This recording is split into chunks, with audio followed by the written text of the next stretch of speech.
شباب، ايه الاخبار؟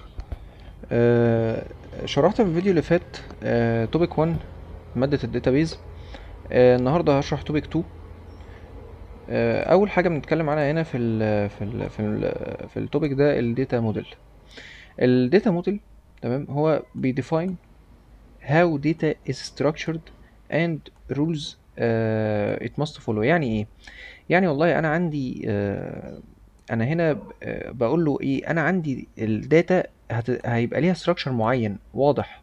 حلو كده.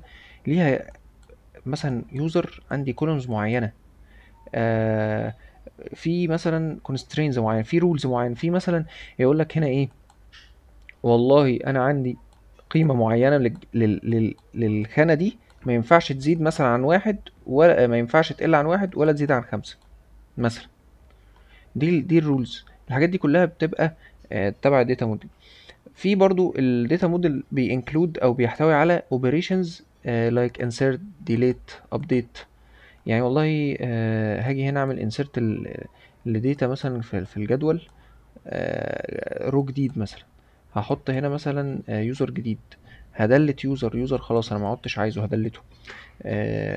هعمل ابديت لبياناته مثلا. او ممكن اعمل كاستم اكشنز. يعني ايه كاستم اكشنز؟ يعني ممكن مثلا اجي اقول كالكوليت جي بي اي مثلا، او كالكوليت افريج جي بي اي للدفعه كلها بقى. يعني هات لي كل الطلبه اللي موجودين في الجدول ده واحسب لي ايه الافريج بتاع الجي بي اي بتاعهم. في كاتيجوريز اوف داتا موديل. الداتا موديل ليه كاتيجوريز. عندي الكونسبشوال، وده بيكون حاجه لوجيكال، ده بيبقى هاي ليفل. تمام. يعني ايه هاي ليفل؟ يعني هو بيبقى close to how user think. بيبقى عبارة عن الانتيتيز، الاتريبيوتس، الريليشن شيبس ما بين الجداول وبعضها. كل مثلا الانتيتيز، يعني بمعنى ايه؟ بمعنى ان أنا مثلا عندي والله جدول مثلا في اي دي مثلا، في نيم، في ايميل، في باسورد، وهكذا. عندي حاجه اسمها امبلمنتيشن، اللي هي الميدل ليفل. الميدل ليفل يعني زي ما تقول هي balances user view and storage detail. يعني هي آه، الموديل ده هو بيتعامل مع الستورج ديتيلز. يعني ده اللي هو ايه، عندي مثلا ملف معين، الملف ده موجود في الاستورج عندي، بيتعامل بعمق شويه مع مع الاستورج، وفي نفس الوقت بيسهل اليوزر فيو. تمام. ده الموديل ده او الامبلمنتيشن ده موديل اسمه امبلمنتيشن او تنفيذي. هو شبه الريليشنال كده، يعني زي يعني المثال عليه الريليشنال مثلا، الريليشنال موديل. اللي بعد كده الفيزيكال. تمام. ده بيبقى لو ليفل، describes how data is stored internally.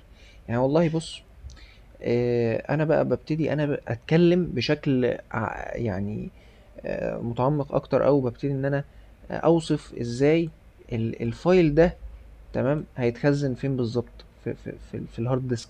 بتعامل مع الباثز اللي جوه الهارد ديسك اللي بيتخزن عليها البيانات.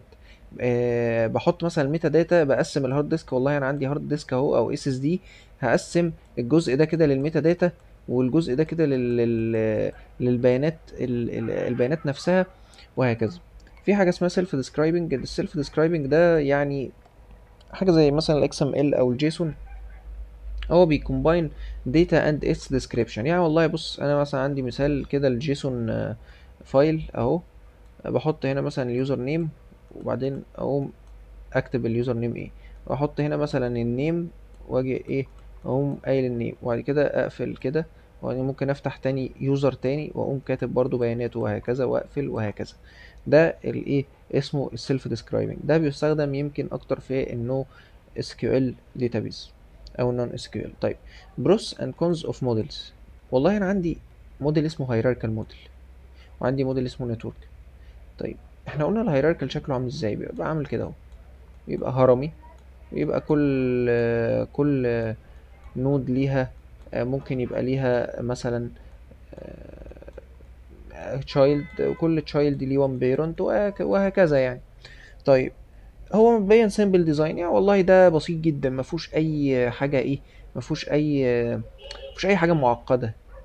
وهو مفيد كمان لبعض المجالات وبعض التخصصات وكده بيكون مفيد. بس هو هارد تو ابديت. يعني تخيل مثلا انا عندي هنا بيانات، عايز ابديت البيانات دي، هعدي على ده وانزل لده واروح لده عشان اعمل ابديت. طب انا عندي بقى سلسله كبيره بقى من هنا لحد تحت خالص، ده هارد خالص. طب افرض انا بقى عندي نفس السلسله الكبيره دي وفي هنا واحد، في هنا بيانات معينه عايز اخد استعلم عنها، واصلا في اصلا بيرنس كتير في النص وهكذا لحد ما اوصل لهنا. طب انا عايز اعرض البيانات اللي هنا، هفضل بقى اعدي بين كل ده كده كده كده لحد ما اوصل لهنا. عشان كده بيقول لك ريجيد ستراكشر او ستراكشر، يعني مش افضل حاجه، مش افضل ستراكشر.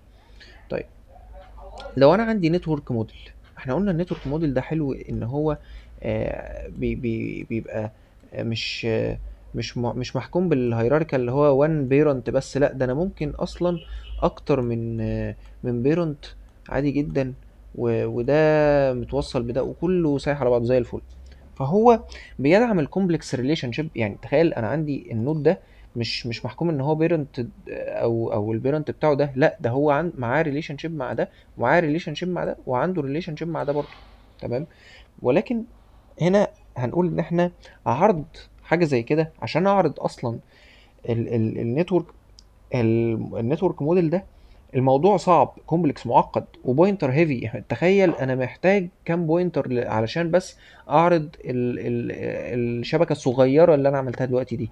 ده عنده بوينتر لده، وده عنده بوينتر لده وبوينتر لده، وده عنده نفس الكلام بوينتر لده وبوينتر لده وهكذا، وده نفس الكلام شوف عنده 3 بوينتر وده عنده 3 بوينتر. تخيل بقى كمية البوينترز الكتيرة، وبالذات لو الشبكة كبرت، وغير ان هي هارد تو اوبتمايز. يعني الموضوع صعب جدا ان انا ابتدي احسن او اغير او اعدل او اعمل تعديلات وهكذا. طيب في عندي حاجه اسمها سكيما وعندي حاجه اسمها انستنس. ايه السكيما من الاخر كده؟ هي مخطط او بلو برنت تو داتابيز بيوصف الاستراكشر والكونسترينز. انا عندي جدول اهو، بكل بساطه ادي الجدول اهو. الجدول ده فيه كولومز معينه، والله ده اسمه اي دي، ده اسمه نيم، ده اسمه ايميل، ده اسمه باسورد، ده مثلا اسمه ديت او كرييشن ديت لليوزر. حلو كده. السكيما بتشينجز ريلي، يعني نادرا انا ما هغير مثلا واقوم ضايف كولوم جديد واسميه مثلا بايو. هقول والله بص انا عندي نبذه اسمها بايو مثلا، نبذه تعريفيه للمستخدم ده. مش كل يوم هروح احط واشيل في كولومز جديده، لا ده حاجه نادره مع كل تحديث كده، احدث تحديث جديد كده. تمام. لكن ايه الانستنس بقى او الستيت؟ يعني ايه حاله الداتابيز في الوقت الحالي. تمام. الاكشوال داتا ات سبيسيفيك تايم. انا دلوقتي عندي 13 مثلا يوزر، بكره بقوا 14 يوزر، بعده بقوا 17 يوزر وهكذا. في امبارح مثلا هم الانستنس بتاعه كانوا حاجه معينه، كان اليوزر ده اسمه محمد، كان الايميل بتاعه كذا، الباسورد بتاعته كذا، واليوزر ده كان كذا وهكذا. حاجه زي ما تقول كده ايه، في لحظتها، في لحظه معينه كانت البيانات ليها شكل معين.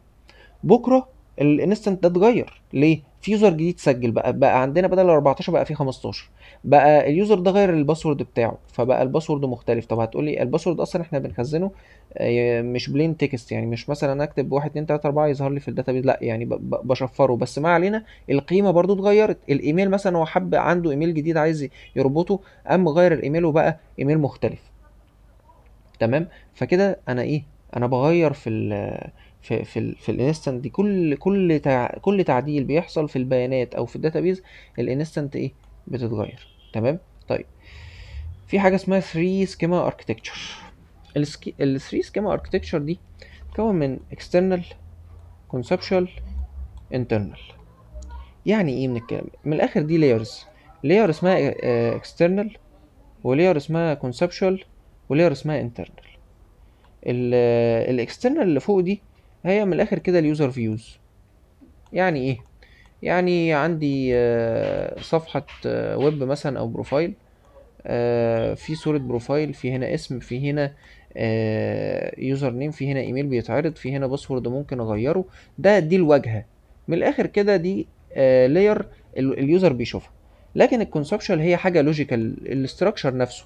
تمام. لو بصينا على قاعدة البيانات لو بصينا على قاعدة البيانات كده هنلاقي ان عندي الجدول ده والجدول ده، تمام؟ ده اسمه جدول اليوزرز، وده اسمه جدول الاوردرز، تمام؟ جدول اليوزر ده ليه علاقة، مثلا الاي دي بتاعه هو ليه علاقة مع فورين كي في في جدول الاوردرز اسمه يوزر اي دي مثلا. وده ده شكل الجدول اليوزرز مثلا، محتفظ بالايميل والباسورد بتاعه مثلا. فعندي هنا الاستراكشر، ده الاستراكشر والكونسترينز اللي هي الفورين كيز والبرايمري كيز والحاجات دي كلها. شكل الداتابيز، شكل الجداول عامل ازاي. في بقى حاجه اسمها انترنال، ده فيزيكال ستورج اكسس باثز. يعني ايه؟ يعني اللاير اللي تحت دي خالص اللي اسمها انترنال دي، انا هنا بقول مثلا لو انا عندي فايل معين، لو انا عندي الجدول ده متخزن في فايل جوه قاعده البيانات، الجدول ده كبر وبقى فيه كميه يوزرز كبيره، فانا عندي دي بي ام اس قرر ان هو يقسم جدول اليوزرز على فايلين بدل فايل واحد. طيب لا، ده انا ممكن اقول مثلا ايه، انا هنقل الفايل اصلا اخليه في حتة تانية، تمام؟ فكل حاجة من دي ايه؟ لاير. طيب لو انا دلوقتي، او ليفل بمعنى اصح، يعني ليفل. طب لو انا دلوقتي قلت انا هعمل تشينج ان انترنال ليفل، هاخد جدول الملف اللي فيه جدول يوزرز ده، هنقله من هنا لهناك، هحطه في حتة تانية على الهارد ديسك. هل ده غير في الكونسبشوال ليفل حاجة؟ هل ده غير في اللوجيكال ستراكشر؟ هل ده خلى مثلا بقى فيه اي دي ونيم، ما بقاش فيه ايميل مثلا في الاستراكشر او في السكيما؟ لا، زي ما هي. هل مثلا فك الارتباط او الريليشن شيب اللي ما بين الاي دي في اليوزر تيبل وما بين اليوزر اي دي اللي في الاوردرز؟ لا، كله موجود ايه زي ما هو، ما غيرش في الكونسبشوال حاجه. طب الكونسبشوال ده لو انا ضفت هنا كولوم جديد اسمه مثلا بايو، اللي هي ايه، البيوجرافي، النبذه عن المستخدم، هل ده غير في الاكسترنال فيو؟ هل ده خلى مثلا شكل الصفحه مختلف؟ هل ده بوظ الاستعلام اللي انا كنت بستعلم هنا واحط الايميل والباسورد، الايميل والنيم بتاع اليوزر؟ هل ده بوظ؟ لا، ما بوظوش. يبقى لو انا غيرت في الانترنال مش هيبوظ في الكونسبشوال، ولو غيرت في الكونسبشوال مش هيغير في الاكسترنال، ولان كل حاجه ليفل مفصول عن التاني. وده اصلا بيقول لك ايه؟ ان ده بيرجع لحاجه اسمها الديتا اندبندنس او اعتماديه البيانات. طيب يعني ايه اعتماديه البيانات اصلا؟ يعني ايه هو اللي اعتماديه البيانات؟ هنتكلم عليها دلوقتي. الداتا اندبندنس، تمام، بتتقسم لحاجتين: لوجيكال اندبندنس، تمام، وفيزيكال اندبندنس. احنا لسه كنا بنقول ان في 3 لاير، صح؟ اللوجيكال هو ان احنا نغير في الكونسبشوال سكيما من غير ما نافكت اليوزر فيو. يعني لو انا دلوقتي عندي السكيما بتاعت قاعده البيانات دلوقتي اتغيرت، بقى في هنا كولوم جديد اتضاف، اليوزر فيو لسه هيفضل يعرض نفس البيانات، هي مش هيحصل اي حاجه، تمام؟ ده اللوجيكال. ليه؟ لان دي حاجه يعني بنتعامل مع الاستراكشر بتاع قاعده البيانات نفسها. الفيزيكال بقى هو ان احنا نغير في الانترنال سكيما without affecting conceptual schema. يعني انا دلوقتي لو عندي انترنال، زي ما قلنا، في ال... انا غيرت مكان تخزين الجدول في قاعده البيانات بقى في فايل تاني. هل انا اصلا كيوزر هحس؟ هل لا، الدي بي ام اس هي خلاص هيبقى عارف ان الفايل ده هو اللي محطوط فيه اليوزر، فهيبتدي ان هو يتعامل معاه عادي جدا من غير ما يبقى فيه اي حاجه، من غير ما يبقى فيه اي حاجه هتأثر. او ليه؟ ده بفضل ايه؟ اعتماديه البيانات او داتا اندبندنس، تمام؟ طيب عندي هنا الدي بي ام اس كومبوننتس. كل دي بي ام اس لازم يبقى فيه 5 حاجات اساسيه كده، ما ينفعش ان هو يستغنى عنهم ابدا، تمام؟ حاجه اسمها دي دي ال كومبايلر. ايه هو الدي دي ال؟ هنتكلم عن الدي دي ال والدي ام ال دلوقتي، يعني في السلايد اللي بعدها. ولكن خليني اعرفك ان الدي دي ال هي لغه، او هي لغه فعلا، تمام، اسمها داتا ديفينيشن لانجوج. يعني ايه؟ يعني انا دلوقتي والله عايز اكريت تيبل، فاروح اقول له كرييت تيبل، اقول له كرييت داتابيز. عايز اعدل التيبل ده واضيف له مثلا كولوم جديد، فهقول له التر تيبل اد مثلا كذا، واقوم محدد له مثلا ان التيبل ده آه، او اسف، ان الكولوم ده فيه مثلا سايز اخره مثلا كذا، في ان هو بيقبل ارقام بس، بيقبل تكست، بيقبل ديت بس، بيقبل تاريخ بس. ده اللي انا بحدده ده هو ال او الطريقه دي. عشان يعني احدد حاجات زي كده بستخدم حاجه اسمها data definition language او دي دي ال. عشان اصلا استخدم الدي دي ال ده، مين هيفهمني؟ الكومبايلر بتاع الدي دي ال. يبقى انا عشان اعمل كرييت تيبل وكرييت داتابيز والحاجات دي كلها واستخدم الدي دي ال، لازم يبقى في كومبايلر يفهم لي الحاجات دي. يبقى الكومبايلر هو جزء من الدي بي ام اس. طيب نفس الكلام على الدي ام ال. الدي ام ال هي داتا مانيبيوليشن لانجويج. يعني انا دلوقتي هغير بقى في الداتا، هعدل في الداتا، هضيف داتا. تمام. يعني مثلا عندي يوزرز، آه هعمل انسيرت للداتا، هضيف يوزر جديد، رو جديد لليوزر. تمام. عندي يوزر مثلا هعمل له ابديت مثلا للاسم بتاعه، هو عايز يغير الاسم بتاعه وهكذا. طيب عندي ايه تاني؟ عندي الكويري اوبتمايزر.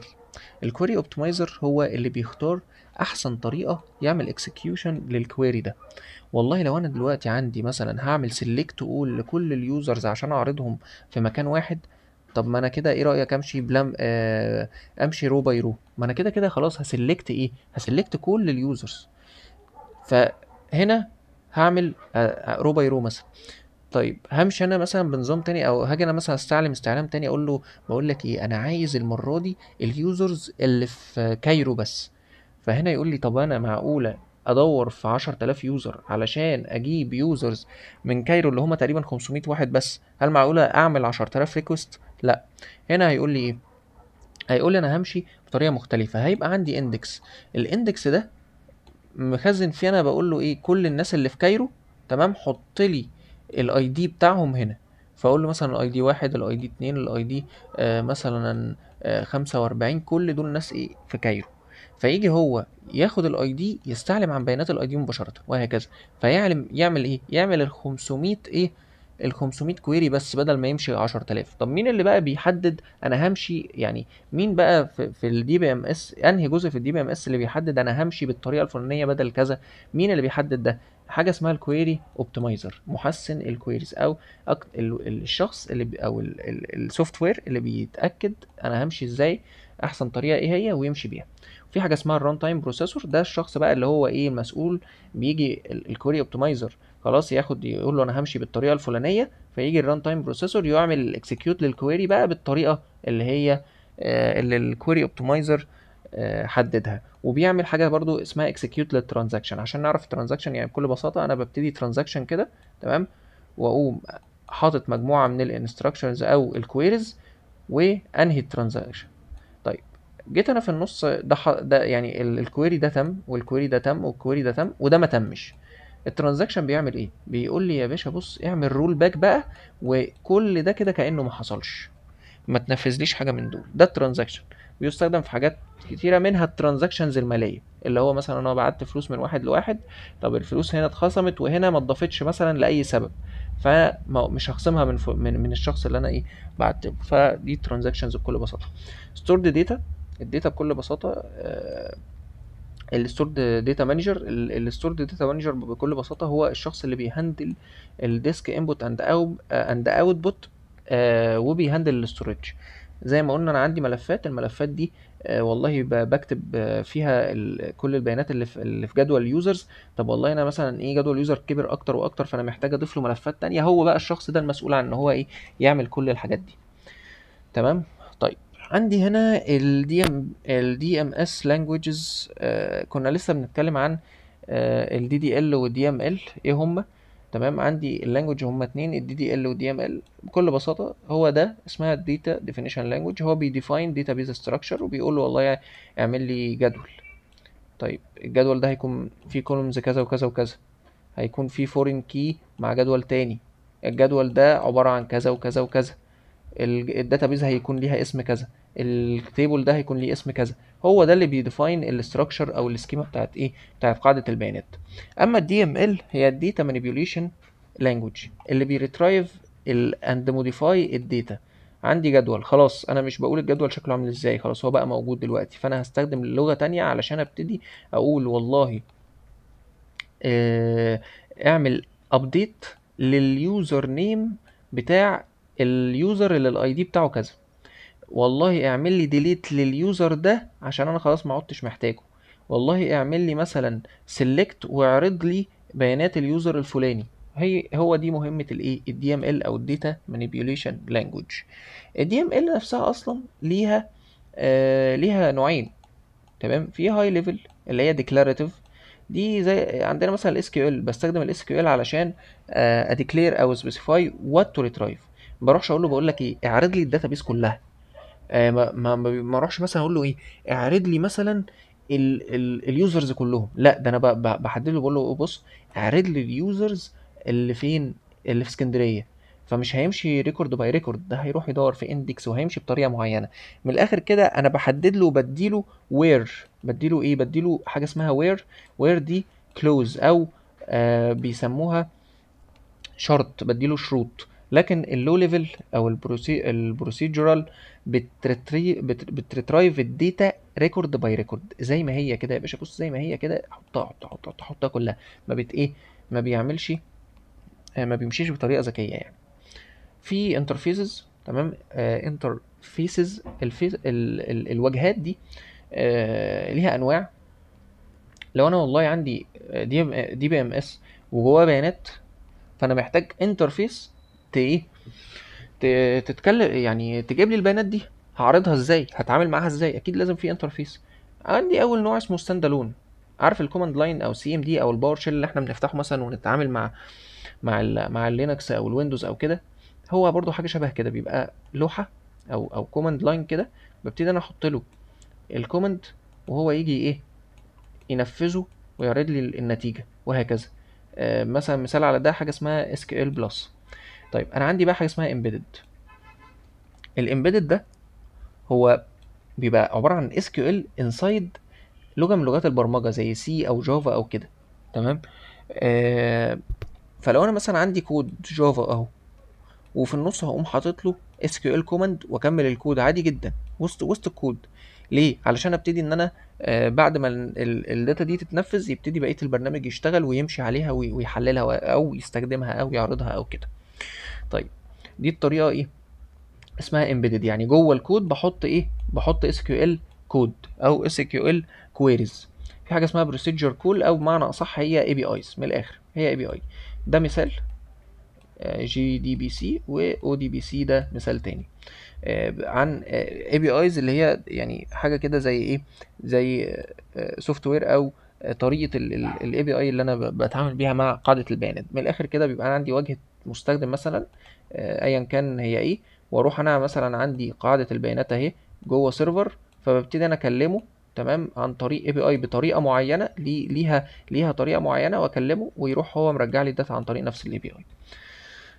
في حاجه اسمها سكريبتنج. عندي البي اتش بي هي سكريبتنج لانجوج. اصلا البي اتش بي هي سكريبتنج لانجوج، فانا بكتب مثلا كود بي اتش بي عادي، وفي النص بقوم كاتب اس كيو ال كود. ازاي بقى؟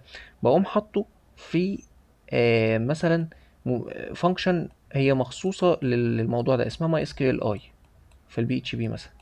تمام. واقوم كده حاطط جواها الاس كيو ال كويري اللي انا عايزه. او ممكن والله اقول انا عندي بي دي او دي برضو احد الفانكشنز اللي بتتعامل مع الكويريز في البي اتش بي. هستخدمها واقوم حاطط جواها الكويري والكويري يتنفذ وهكذا. دي بقى طريقه اسمها الايه السكريبتنج. بتستخدم للويب ابلكيشنز او الويب سايتس او اي حاجه ليها علاقه بالويب. طيب اليوتيليتيز اند تولز دي بقى التولز اللي بيوفرها الدي بي ام اس علشان يعني ايه يتعامل مع الداتا ويبقى يبقى دي بي ام اس كامل بقى متكامل بقى حاجه اسمها لود داتا فروم فايلز. عندي كده واجهه تمام في الدي بي ام اس، ممكن اقوم رافع فيها فايل اكسل او فايل سي اس في، واقوم قايل له خد لي الداتا اللي هنا حطها لي في جدول يوزرز. هو زي الشاطر جدا بيفهم كده عادي جدا ويقوم واخدها وحاططها في باك اب اند ريكفري. نظام كده بيحفظ لي البيانات مثلا كل يوم الساعة كذا بيقوم حافظ لي نسخة من البيانات. حصل مشكله، حصل ايرور، الفيروس السيرفر ضربه فيروس او حاجه، بقوم رايح واخد البيانات اللي كانت موجوده في الباك اب، واقوم مرجعها زي ما هي. الحمد لله ايه، ما فقدتش حاجه، او لو فقدت بفقد حاجات بسيطه. لكن لو ما فيش باك اب خلاص شكرا كده، كل البيانات اللي ممكن تكون موجوده بقالها مثلا 20 سنه ولا حاجه راحت. طيب في حاجه اسمها فايل ري اورجانيزيشن، ده بيتعامل مع الملفات بشكل ايه، بشكل اساسي. يعني زي ما قلنا مثلا لو انا عندي جدول متخزن في فايل على الهارد ديسك، والله انا دلوقتي الجدول كبر فعايز احطه على فايلين، حاجات يعني ما بنشوفهاش احنا ممكن قوي، لكنها بيتعامل الدي بي ام اس بيتعامل معاها علشان يعني يدينا بريفورمانس كويس. وفي حاجه اسمها بريفورمانس مونيتورنج دي، او مونيتورنج دي طريقه او دي اداه بيستخدمها الدي بي اي او الداتابيز ادمنستريتور علشان يراقب ويقعد يمونيتور كده. لان احنا قلنا برضو في الفيديو اللي فات ان الدي بي اي او الادمنستريتور ده وظيفته ايه؟ وظيفته ان هو يمونيتور، يعني يفضل مراقب قاعده البيانات، ادائها عامل ازاي، البيانات اللي داخله اللي رايحه، الكويريز اللي بتروح لها، هو في حصل ايرور، طب الايرور ده حصل ليه، وهكذا. ده بقى احد الادوات الموجوده في الدي بي ام اس عشان يمونيتور الداتا. وفي حاجه اسمها داتا ديكشنري اللي هي ميتا داتا. قلنا برضو في الفيديو اللي فات ان الميتا داتا هي بيانات عن البيانات، داتا اباوت داتا. انا بخزن هنا، بقول والله عندي جدول، الجدول ده فيه فون و... ومثلا وايدج وكل ده، فانا بخزن الحاجات دي في الميتا داتا. والكيس تولز فور ديزاين، دي تولز معينه بتسهل على الديزاينر ان هو يديزاين قاعده البيانات. طيب الدي بي ام اس اركتكتشرز. الدي بي ام اس اركتكتشرز يعني ايه؟ اركتكتشر اصلا يعني معماريه. يعني ايه معماريه؟ يعني الطريقه اللي انا ك ك كمثلا كشخص كيوزر او كده هتعامل معاها بقاعده البيانات دي. هي مش الطريقه، هي الاركتكتشر. هي يعني زي ما تقول كده ايه، زي عارف انت لما تبني عماره فتقول والله الاركتكتشر بتاع العماره دي ان هي مثلا فيها بلكونه هنا وفيها مش عارف ايه، فهي مبنيه على الطريقه هي حاجه شبه كده. تمام. فانا دلوقتي عندي سنتراليزد اركتكتشر، ودي بتكون مثلا لو انا عندي سيرفر، فالسيرفر ده انا بروح هو فيه السوفت وير، تمام، وفي الداتابيز نفسها، تمام، في الداتابيز اللي هي الداتا، تمام، وفي السوفت وير اللي بيتعامل مع الداتابيز نفسها، وفي البروجرام اللي انا كيوزر بتعامل معاه علشان يجيب لي البيانات دي. فده اسمه ايه؟ centralized all components in one system. تمام. ممكن انا عادي عن طريق سنترال سايت مثلا، عن طريق واجهه اروح اكلمه بالاي بي اي ولا حاجه، عادي جدا. ده عن طريق ابقى انا كده ريموت يوزرز، او ممكن مثلا اوصل السيرفر على طول بسلك واقوم جايب شاشه واروح اشتغل عليها عادي جدا. تمام. طيب ده عيوبه ايه؟ عيوبه طبعا ان هو يعني مثلا ما في مش سهل خالص ان انا اتوسع فيه. ده تخيل بقى ان كل حاجه موجوده في سيرفر واحد، موضوع التوسع ده حاجه صعبه جدا. غير كده ان هو اقل امانا. تمام. طيب عندي الكلاينت سيرفر. الكلاينت سيرفر موديل او الكلاينت سيرفر اركتكتشر اسف، هو بيكون يا اما 2 تير يا اما 3 تير. خلينا الاول نتكلم عن التو تير. التو تير هنا هو بيقسم ادي ال ادي الكلاينت، وادي الدي بي ام اس، وادي هنا في نفس المكان اللي فيه الدي بي ام اس في الداتا نفسها. تمام. الفرق هنا ايه بقى؟ ان في هنا لاير في النص بقت موجوده، هي انا بكونكت معاها، بس في اي بي اي في النص بيبقى وسيط بيني وبين الدي بي ام اس. تمام كده. طيب لكن لو انا عندي بقى الثري تير، انا هاخد الداتا دي احطها في سيرفر او في مكان او في اي حته، في داتا سنتر مثلا، وعندي هنا سيرفر تاني جواه الدي بي ام اس، وعندي هنا انا كيوزر عندي مثلا كلاينت بروجرام هو بيروح يتعامل مع الدي بي ام اس، او البرنامج اللي هو السوفت وير اللي بيتعامل مع قاعده البيانات، انا بتعامل معاه، وهو بيروح يتعامل مع السيرفر اللي فيه البيانات نفسها، من غير ما انا يبقى ليا اتصال بنفس السيرفر اللي ايه، لا مفيش اتصال بقى هنا. تمام. من غير ما انا يبقى ليا اتصال بايه، بنفس السيرفر. هنا انا كان لو في التو تير زي ما قلنا، انا هنا بروح اكلم السيرفر ده فيه الدي بي ام اس وفيه ايه، وفي الداتا. لكن انا هنا لا، انا ما بعملش كده، بروح اكلم سيرفر هو فيه الدي بي ام اس اللي هو السوفت وير. لكن لو انا بصيت على نفس السيرفر مش هلاقي الداتا موجوده. فين الداتا؟ الداتا هنا موجوده في سيرفر تاني. ده امن وبيساعد في التوسع اكتر، لان سهل ان انا اتوسع. وهو يعني لو الايه، لو الموديل ده انا مطبقه يعني. طيب الكلاسيفيكيشنز بكل بساطه، يعني ايه كلاسيفيكيشن؟ يعني ايه دي بي ام اس كلاسيفيكيشن؟ يعني تصنيف. لو انا والله عندي داتا موديل، الداتا موديل ده ممكن اقسم مثلا دي بي ام اس، اقول ده دي بي ام اس ريليشنال، ده دي بي ام اس نتورك، او هيراركال، او اوبجكت، او نو اس كيو ال. تمام. فانا ممكن هنا اصنف الدي بي ام اس بناء عن الداتا موديل اللي هو بيعتمد عليه. لو مثلا عندي ماي اس كيو ال، تمام، ماي اس كيو ال ده انا ممكن اصنفه ك داتا موديل ريليشنال. ده تصنيف ان هو ريليشنال. طب نمبر اوف يوزرز، ممكن عندي سنجل يوزر وعندي مالتي يوزر. سنجل يوزر مثلا زي الاكسس، تمام. عندي مالتي يوزر زي الماي اس كيو ال مثلا، فانا هنا هصنف الايه، هيبقى عندي تصنيف تاني للماي اس كيو ال ان هي مالتي يوزر. طب عندي نمبر اوف سايتس، يعني سنترلايزد ولا ديستريبيوتد؟ يعني هل انا عندي مثلا سيرفر واحد بكلمه، ما اقدرش اكلم غيره، هو المكان ده اللي فيه كل حاجة، ولا فيه ديستريبيوتد؟ يعني انا ممكن هنا عندي سيرفر والتاني والتالت كل دول متخزن عليهم البيانات، زي مثلا عندنا امازون ويب كلاود، او اسف امازون كلاود سيرفيس. الكلاود سيرفيس بتاع امازون ده متوزع حوالين العالم، تمام. يبقى ده ايه؟ ده ديستريبيوتد. لكن لو انا عندي مثلا او اوراكل برضو نفس الكلام، ده ايه؟ ديستريبيوتد. لكن لو عندي سنترلايزد ممكن برضه اقول ان الاكسس هو حاجه سنترلايزد على البي سي بتاعي، بس ما اقدرش ان انا اكسسه من حته ثانيه. تمام. طيب لو عندي الكوست، عندي ماي اس كيو ال، ممكن اصنف برضه الماي اس كيو ال ان هي فري، او ان هي اوبن سورس اي حد يقدر يستخدمها. لكن الكوميرشال مثلا لا، ده انا ممكن ايه، اقول ان الكوميرشال دي عندي الدي بي ام اس بتاع اوراكل هو الكوميرشال بفلوس، لازم ادفع له فلوس. وعندي الاحتياج، على حسب الاحتياج او على حسب انا محتاج اعمل ايه بالدي بي ام اس. والله ممكن اقول جنرال بروبوز، يعني ده زي ماي اس كيو ال كده.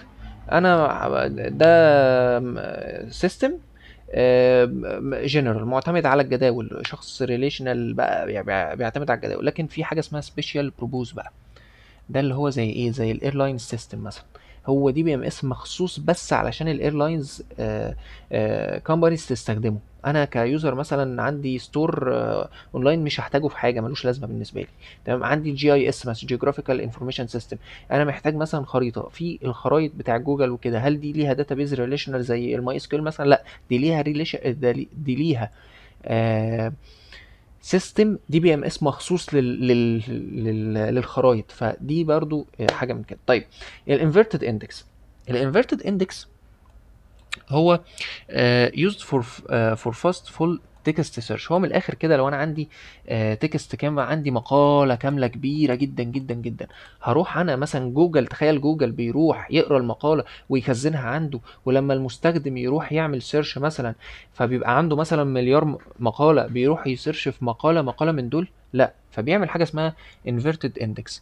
بياخد المقاله دي، ويمكن عشان كده الناس اللي بيشتغلوا في الاس او او اللي سمعوا عن الاس او قروا فيه هيعرفوا مثلا ان في حاجه اسمها كلمات مفتاحيه. الكلمات المفتاحيه دي مثلا حاجه مهمه، لازم مثلا تكرر في المقال بتاع الكلمات المفتاحيه عدد مرات معين، وهكذا. ما علينا من الكلام ده. فبيبقى في حاجه اسمها تيرمز او كي ووردز.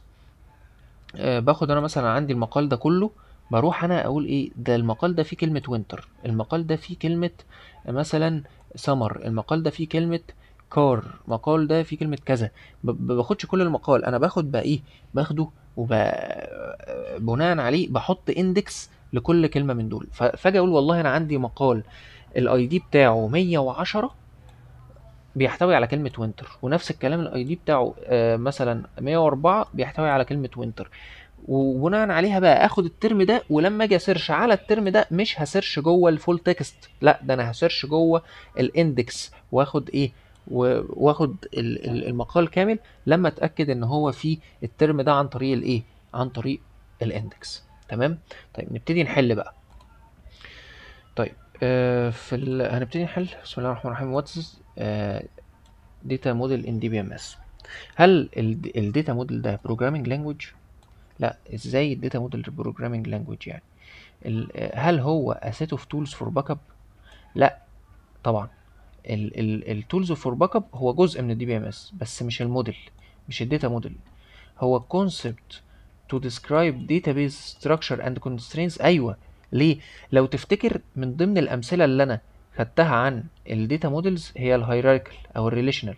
تمام. الريليشنال ده عباره عن ايه؟ عباره عن ان انا بقول والله انا عندي جداول اهي، كل جدول فيه constraints وانتيتيز معينه، وممكن مثلا الانتيتي ده ليه علاقه او ليه ريليشن مع انتيتي تاني اهو. تمام هنا. تمام. فهو ده الايه، الداتا موديل هو مجموعة من القواعد او من المفاهيم اللي بتحدد ازاي الاستراكشر والكونسترينز بتاعت الداتا او الداتابيس. تمام. طيب which of the following is conceptual data model؟ تعالوا نفتكر كده الكونسبشوال اللي هو الايه، اللي هو الحاجة اللوجيكال. تمام.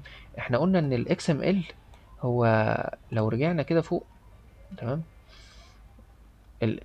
احنا رحنا فين؟ الاكس ام ال هو حاجة سيلف ديسكرايبنج. تمام. يعني ايه؟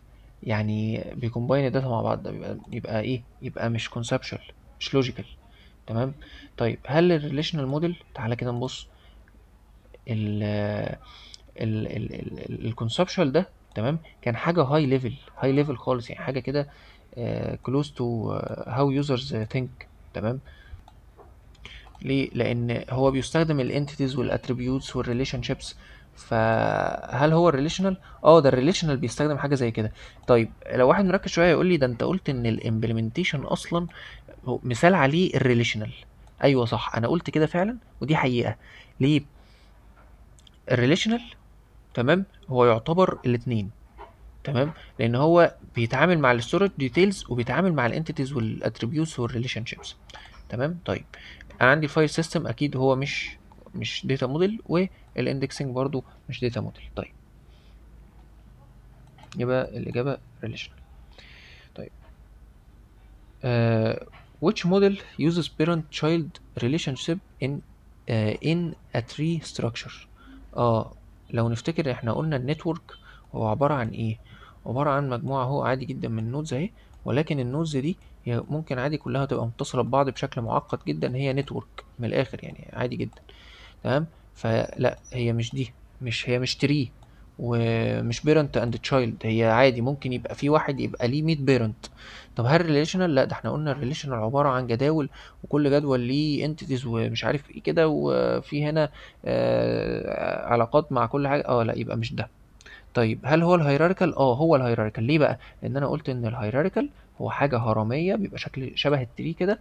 كل انتيتي، او اسف، كل نود ليها وان بيرنت.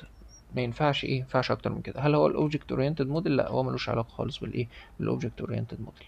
طيب what is a major disadvantage of hierarchical model؟ هل هو support many to many relationship؟ لا، ده الريليشنال. هل هو easy to update؟ لا، ده احنا قلنا اصلا ان هو من الحاجات الصعبه تو ابديت. يعني هو من الصعب ان انا ابديت، لان هو ممكن لو في حاجه مثلا نود بعيده شويه صعب ان انا اعمل لها ابديت. طيب هل it requires sequential access from the root؟ ايوه هو ده، ادي الروت فوق اهو تحت خالص. لو انا عندي مثلا كده اهو، عندي كده، عندي كده، تمام، ادي الشكل اهو، وعايز اوصل لدي، شايف دي كده، دي كده، لو انا عايز اوصل لها فانا لازم ابتدي من هنا وانزل هنا وانزل هنا وانزل هنا، عشان ايه؟ عشان اوصل لدي. فهو ايه؟ فعلا requires sequential access from the root. هل هو uses SQL؟ لا، هو مش use SQL، هو ممكن يوز مثلا programming language عادي جدا. طيب آه which model allows multiple parents for a child record؟ احنا قلنا ان الهيراريكال لا، ما ينفعش، ده هو one parent. قلنا النتورك، ده هو النتورك فعلا. ليه؟ لان النتورك هو فعلا بيتوصل بكله مع بعضه. الريليشنال احنا قلنا ان الريليشنال اصلا جداول ملوش علاقة بالموضوع ده، يبقى الاجابة هي نتورك. طيب what is database schema؟ هل هي الاكشوال داتا ستورد؟ لا، ده احنا قلنا ان دي الانستنت او الانستنس هي الداتا اللي ستورد دلوقتي حالا. هل هي سناب شوت اوف داتا ات مومنت؟ دي الانستنس، انما الاكشوال داتا ستور دي ممكن تبقى باك اب عادي، ممكن دي، لكن طالما قال لي ات مومنت يبقى دي انستنس. تمام. لكن اكشوال داتا مش شرط تبقى انستنس، يعني طالما هي في لحظتها يبقى ايه، يبقى دي انستنس في اللحظه دي، بقى الانستنس مثلا بقت كذا وكذا وكذا وكذا. تمام. طيب هل الداتابيز سكيما دي هي الانستراكشنز اند كونسترينز اوف داتابيز؟ ايوه بالظبط، هي دي السكيما. تمام. طيب what is difference between schema and instance؟ ده احنا لسه كنا بنقولها حالا اهو. ايه الفرق بينهم؟ السكيما changes frequently. لا، ده احنا قلنا ان السكيما اصلا بتقعد ايه، ممكن ما اضيفش مثلا كولوم لمده شهر، وبعدين اجي مثلا بعد شهر من اطلاق المشروع بتاعي اقول والله ده انا عايز اضيف ميزه جديده للمستخدمين، هغير في السكيما بتاعت قاعده البيانات. ممكن ما اضيفش، ممكن ما اغيرش لسنين. لكن الانستنس بتتغير ايه، على طول مباشره، كل دقيقه ممكن تتغير، لانها عباره عن البيانات اللي ايه، اللي موجوده دلوقتي. طيب الانستنس از ستراكشر؟ لا، ده احنا قلنا ان الاستراكشر ده هو السكيما اصلا، يبقى كده لا ايه ولا بي. هل السكيما از ستاتيك اند انستنس از دايناميك؟ ايوه، مش انا لسه قايل لك ان السكيما دي هي ممكن ما تتغيرش لسنين، لكن الانستنس ممكن تتغير في لحظتها، في ثواني حرفيا. ايوه بالظبط. يبقى ايه، يبقى الاجابه سي. هل هم زي بعض؟ مستحيل خالص، يعني اكيد في فرق. تمام. طيب which is level in the three schema architecture describe physical storage؟ احنا قلنا الاكسترنال هو الحاجه اللي فوق خالص، اللي هي الانترفيس اللي اليوزر بيتعامل معاها.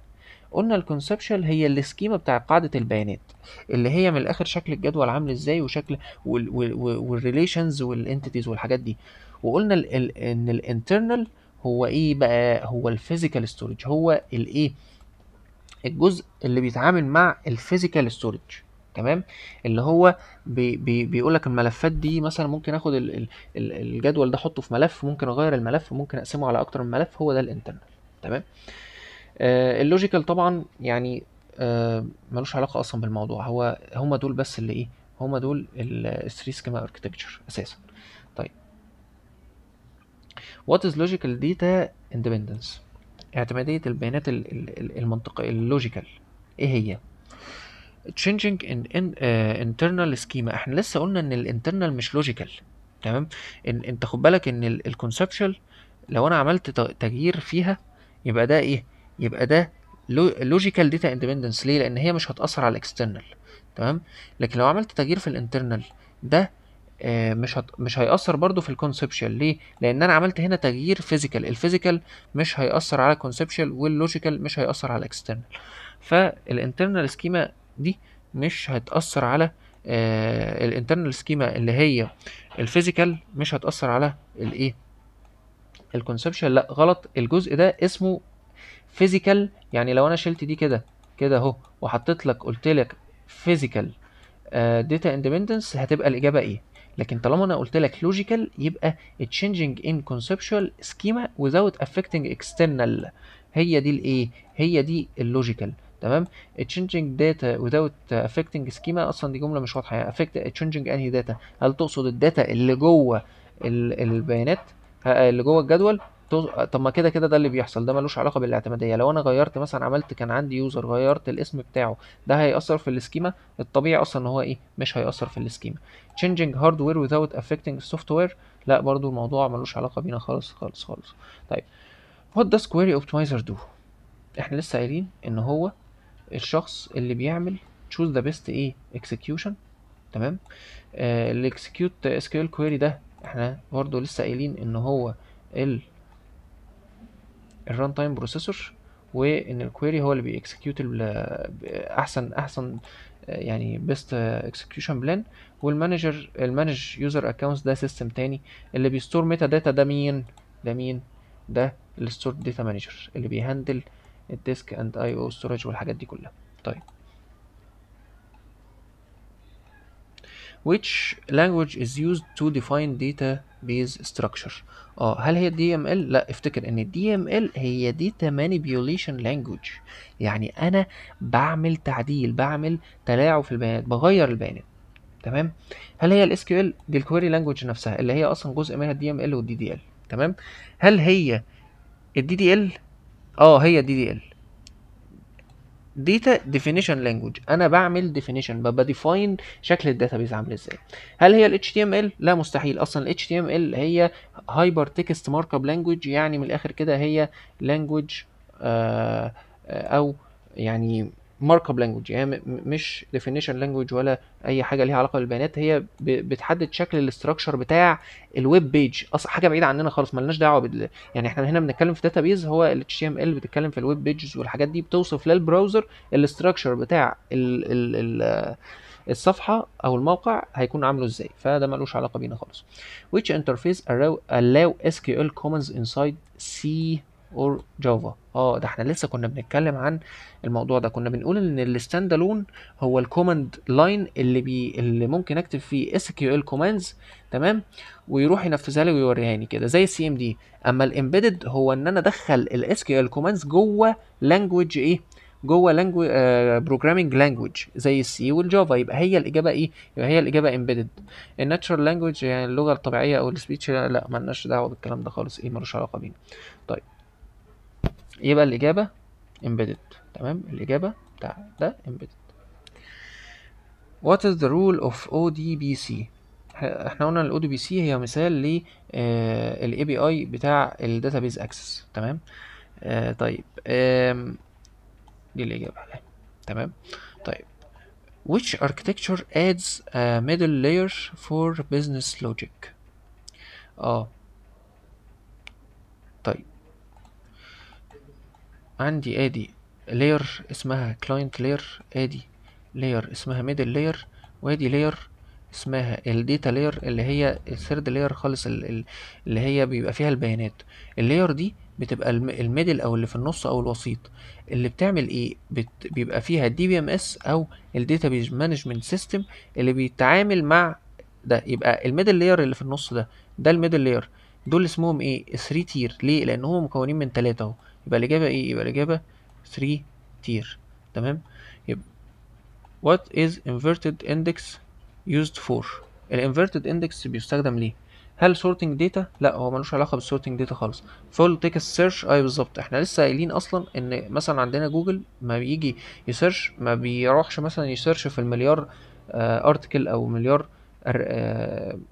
المقالات اللي عنده، لا هو بيروح يسيرش في اندكسز هو عاملها، ان مثلا عنده المقاله دي هو بتحتوي على كلمه وينتر، المقاله دي بتحتوي على كلمه كار، وهكذا. فانا بدل ما هعمل سيرش للمقاله كلها، هعمل سيرش في الاندكس بالكلمات المفتاحيه، فهو بيستخدم في الفول تكست سيرش. وما بيستخدمش طبعا في الباك اب ولا الداتا كومباريزون، دي حاجه تانية. طيب انا كده خلاص احنا حلينا اهو على على التوبيك 2. ان شاء الله في توبيك 3 برضو هنزل له حل، والملفات دي انا سايبها على التليجرام، اللي محتاجها هيلاقيها علشان يقدر يحل، وكمان محلولة، يعني انا سايب دي في منها في هنا منها answered فايل كمان اهو، علشان اي حد يحل براحته.